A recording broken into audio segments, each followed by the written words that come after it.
எல்லோருக்கும் வணக்கம். இந்த வீடியோவானது கனடாவில் அதிகாலை நேரம் வேலைக்கு செல்வதற்காக மக்கள் இன்று லைனில் நிற்பதைத்தான் இந்த பதிவேற்றம் செய்திருக்கிறேன். இது இன்றைக்கு -9 வெதர் -9ல் காட்டிக் கொண்டிருக்குது. சரியான கடும் குளிர்.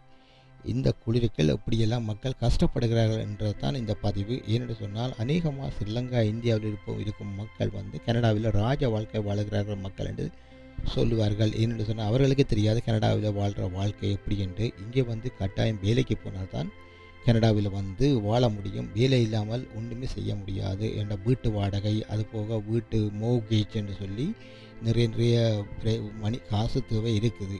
என்ற வேலைக்கு போயில்லைன்னு சொன்னால் கனடாவில் ஒன்றுமே செய்யலாது. ஊழியண்டா சும்மா கிணத்துல தண்ணி அள்ளி குடிச்சிட்டாவது மரத்து நிழலில் படுத்துட்டு போகலாம். இங்கே அப்படி இல்லை. வீடு கட்டாயம் வேணும். வீட்டில் இல்லைன்னு சொன்னால் வெளியில் இங்கேயும் தங்க இயலாது. கடும் குளிர்.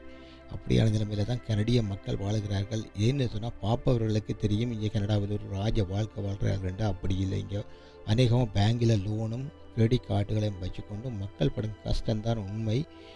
பொதுவாக பார்க்குறதுக்கு ஈஸியாக இருக்கும். ஆனால் ஒவ்வொரு மனிதனுக்கும் நிறைய பிரச்சனைகள் இங்கே கனடாவில் இருக்குது.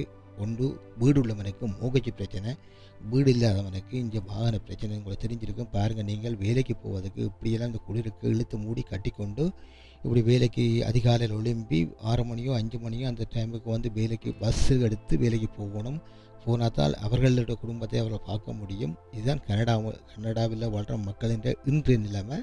ஏன்னு சொன்னால் பழைய காலத்தில் வேறு மாதிரி, ஆனால் இப்போது நிலைமை வேறு மாதிரி இருக்குது. புதியவர்களின் நிலைமை இதை விட மோசமாக இருக்குது.